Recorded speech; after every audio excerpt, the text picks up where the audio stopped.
Hi, my name is Richard Crawford, host of Supply and Demand, an enlightening webcast show where we delve into the dynamic world of the global supply chain, where we navigate through the complexities, disruptions, and innovations that shape this vital network of interconnected businesses. From sourcing raw materials to delivering finished products, we'll uncover the challenges that arise at each stage and explore the strategies for optimizing efficiency and sustainability. And each week we'll highlight and discuss a specific supply chain event. And of course, every week I'm joined by Kareem Kafuri, my co-host, CEO of Atlas Network, and the author of Supply Chain Ups and Downs. Kareem, how are you, buddy? Good to see you, Richard. Good to see you. I'm very, very excited about our show today. Let me tell you a little bit about what we're going to talk about. Yeah. I was asked to chair a conference in Las Vegas, which was called the Deliver event. Yep. And it was a very unique event. They do one in Las Vegas, they do one in Singapore and in Amsterdam. And basically, the focus is on networking and sustainability in the supply chain. And they operate according to these three main principles of the planet and people and profit. They are a profit neutral company that gives all their profits back to socially conscious related efforts. And, you know, what was really, really exciting at this show was just seeing how so many businesses that were there, and there was Disney there and Walmart there and a lot of large scale organizations really were wrapping their arms around how they can be more sustainable in their aspects of the supply chain space. And, you know, I got into a lot of great discussions with a lot of great people. And the guest we're going to have today is one of those people who I would call basically almost like a supply chain sustainability warrior, if you Yep. would want to call that, Yep. who really believes in this. And I've learned more and more about what they do in their technology. So, you know, we're not going to give it all away in that way. We're going to talk about it in the show, but just wanted to kind of give a little bit of a lead in as to like how I came to know about this company and this guest and at this great event that focuses on, you know, again, networking and sustainability in this supply chain industry. So, All right. Well, that's a pretty good setup. So let's bring in Gina Ylagan. She's a strategic partnerships director and comes with 30 years of extensive experience creating win-to-win scenarios and outcomes within an overall solution. Worked with all types of customers, integrators, and OEMs, supporting large and small scale projects, and dedicated to building strong relationships with a focus to collaboration on building efficient long-term solutions, resulting in saving impacts, increased quality, and supporting sustainability initiatives. Gina, a very, very warm welcome to the show. Thank you. Thank you so much for having me. I'm completely honored. Now, So I really appreciate this. I'm really excited to chat with you today for several reasons, but the first thing that I want to bring up is something that happened to me just a couple of days ago. We ordered on Amazon Prime a couple of little bags of chocolate that we like to have a little individual pieces after my dinner and stuff. Now, we get many packages delivered to us on a daily basis. So this one day this package comes to us, huge package. I open it up. It is these little chocolate bars within a package this size, and it's filled with all these air, these bags that you have with air in them. But I was like, how is that possibly remotely close, or has anybody even stopped for 1 second to think, how is this sustainable? How is this eco-friendly? Like it was just so far off. I would agree. You know, it's funny you use that example. Within Packsize, we have an internal channel on Slack called Right-Size This. And it's really to show basic examples that you are showing and you're highlighting with, how do you remotely even look to seeing that this is right? You have this huge box, small items, and this is what's representing your brand, and you think this is sustainable. Right. And I was eager to talk about all this on today's call because there is low-hanging fruit out there. There is a way for us to make this better as a society and as organizations to do the right thing, Yeah. to showcase that this isn't the way to do things, to decrease CO2 emissions into the atmosphere. Yeah. Yeah, and I was going to say, Gina, before you came on, I gave a little intro here where I discussed, how we met and how we were at Right. this Deliver show in Las Vegas, and they do it, globally in Singapore and in Amsterdam with a focus on networking and sustainability and their three P's, which are people and profit and the planet. And how you and I got into a really great discussion, and how I sort of said, now here's a person who is really a sustainability warrior. They Oh, really thank you. are, embrace it with both arms. It's not just about that the company is doing the right thing, but that we all as people need to do the right thing. And so, that's why I wanted to have you on here, because as I mentioned to you before, Richard has his show, which is Leave No Trace, which is all about reducing our carbon footprint in, not supply chain, but more so in the hospitality and travel space, although it crosses over into supply.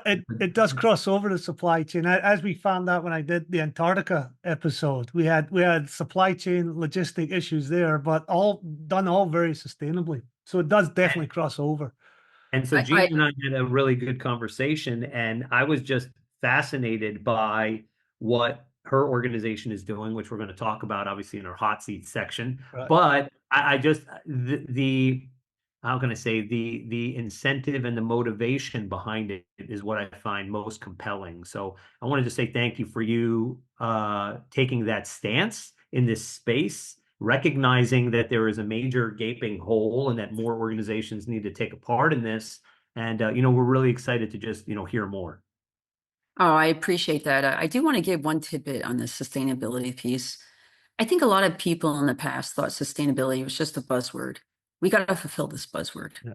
Yeah. ESG came around, and this was a way of a company touting to the universe what they're going to do to be more sustainable. But the truth of the matter is, they're the only ones that can measure themselves. Right. And what they say isn't always matching what the outcomes are. And this is the piece I struggle with personally. Now, talk about sustainability again. It comes in many ways, shapes, and forms on how you can be more sustainable, whether it's personally, professionally, or a company. And if you look at last year, I was at a show. There was one, uh, call it like an educational spotlight on sustainability. They had this sea of chairs and 10 people showed up. I was one of 10. That's just last year. This Yeah. year, if you look at Pack Expo coming up next week, there are 30 educational spotlights on sustainability. Yeah. So it's coming. Yeah. And we really need to put a spotlight on this and a focus on this like we've never done before. Yeah. I with the ESG, what I run into a couple of times, just touching on what you said earlier, where these departments are created, but do you see it in the results? A lot of times, these big organizations that I'm talking to, there's ESG, but is it backed up by any kind of budget? You know what I mean? They create these departments, but in order for them to do their work, they need some kind of budget to work. And I'm seeing in some instances where companies are not at this point are not following up with the budget that's required to have an ESG department. Fortunately, as you say, that is changing. The landscape is changing, and I'm hoping that when some companies watch this show, they're like, "Oh yeah, maybe we should increase our budgets for that department." Yeah, and I hope I'm going to be able to eloquently showcase how, with what we do with right sizing the shipping package, which is basically the first example that you opened up with the, the show here, Yeah, is what do we do to reduce that size package? That right, is the low hanging fruit. right. It It, seems and it it, and seems so just by obvious. leading with that, It seems like oh my gosh. and I'm not blaming the people who are physically doing it, because obviously there's some system in place that is trying to be as efficient as possible when it comes to time management. So they're being given the box, given the product, and putting the product in the box. But at which point did somebody get that mismatched? And I see it, like I said, I see it all the time where I feel like a box is just a little too big for the item that's in it. But this was such an extreme case, such an extreme Richard, case. it's a no-brainer. I mean, I have some theories on that, and I'm sure we're going to be talking about that. But Mhm. it really is a no-brainer. And honestly, it just needs to be focused on, and Yeah. the educational piece needs to be ramped. All right. Well, let's get that message in the next 5 minutes. So we're now at the fun hot seat part of the show, and basically here, Gina, what we're going to have you do is answer 3 questions within a 5-minute time frame. So it's not 5 minutes per question. All 3 questions within 5 minutes. Put you in the hot seat a little bit. I will tell you that in order to be the reigning champion, you would have to be within about a second. Because somebody was actually that good. They must have had a stopwatch, Kareem, in front of them just so they could almost time I it. know. Someone was cheating. Which- Someone was cheating. Which Gina is now setting up now on her phone. She's like, oh, that's a good idea. Yeah. Yeah, game so on, bring it. There you go. So are you ready, Gina? I'm ready. All right, we will start now. All right, question 1. What do you believe is the customer challenge preventing them from addressing a more sustainable way of processing their shipping packages? I purely think it's fear of change. I think it's a human aspect of, what do I do next? And I do believe wholeheartedly that there's an educational piece. Again, just pointing out some upcoming shows that are there. There's going to be 2,600 exhibitors.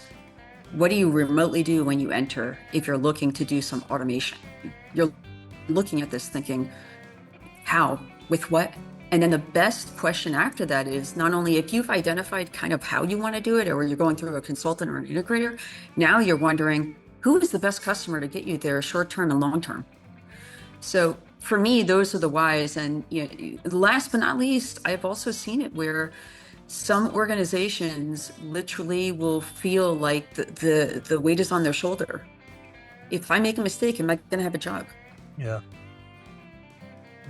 I've got question number 2 for you, Gina. When a customer does lead with sustainability, what should they expect with regards to savings and operational changes? I mean, these are very important questions for businesses. So I'll tell you, I'm going to keep it simple. You reduce the size of the box. You're saving on material. You're saving on shipping. You're giving yourself brand recognition. You're increasing your quality. You're increasing your efficiencies, to match your SLAs. And more importantly, that's going to resonate other than talking about sustainability. We did a study within Packsize about distribution channels and savings per unit. Per unit, there was a 70 cents savings per unit shipped. If that doesn't speak to them, I don't know what will. Yeah. It's the easiest thing that you could lead with and naturally get these savings as a result. Yeah. And customer retention, to be honest, I'm not sure I'll order those chocolates again. If they're going to keep shipping them to me in that size of box. Like I said, that brand recognition, is that how you want to be noted for? Yeah. Is that what you want the customer to see last? Yeah. Also keeping in mind that, I mentioned before who you work with and who you go with. We also supply the corrugated material. Yeah. There's a reason why. We're not wanting to force our customers.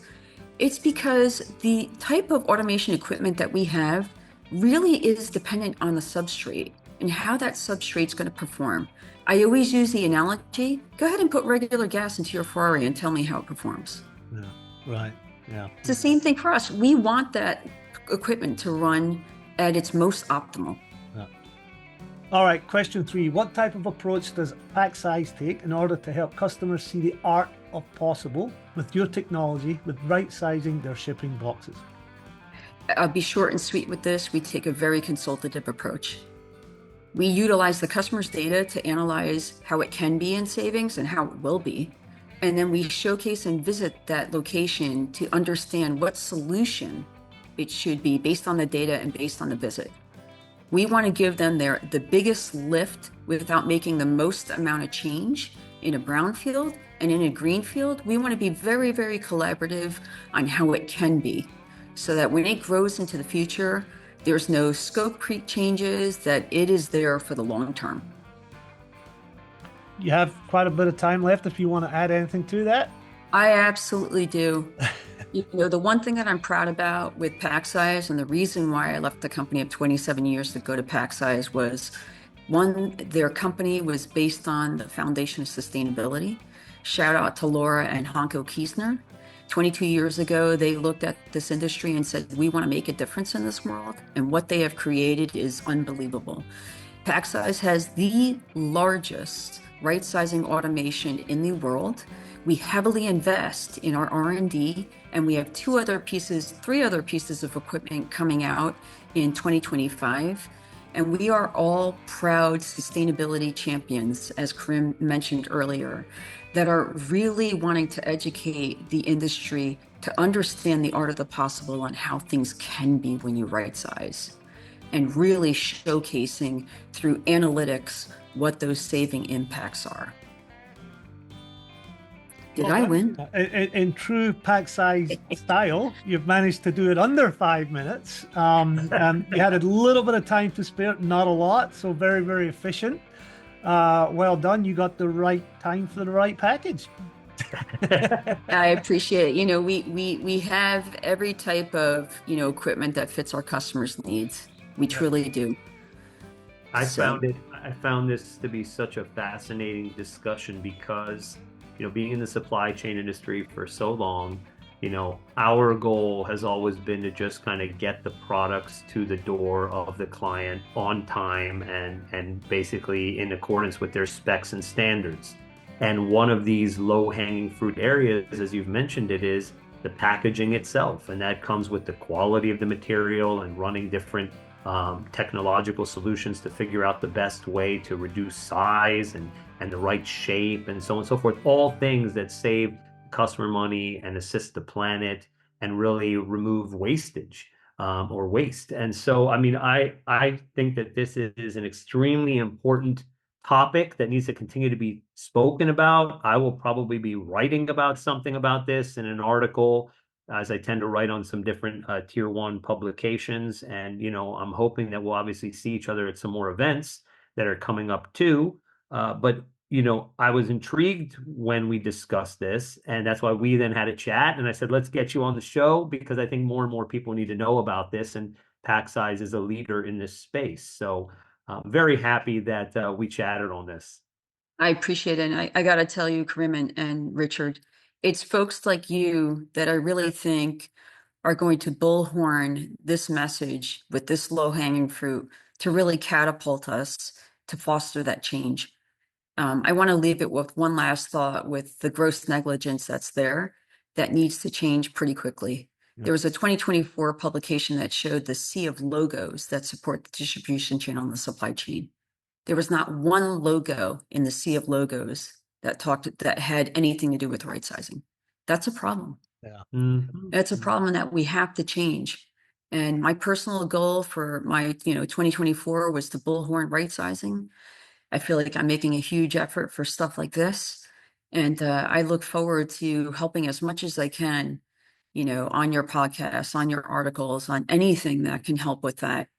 Let us help you and do the free analytics. Let us show you how your facility can be, and all of those immediate gains, the efficiency gains, the flow gains, the ergonomic gains.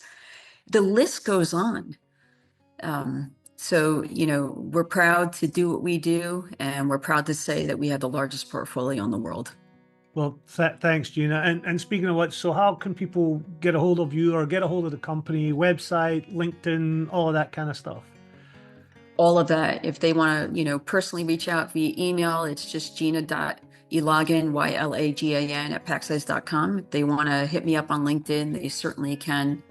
And one last thing that I think is really important for folks that are afraid to understand automation is that, Packsize developed standards on how certain automations can tie together.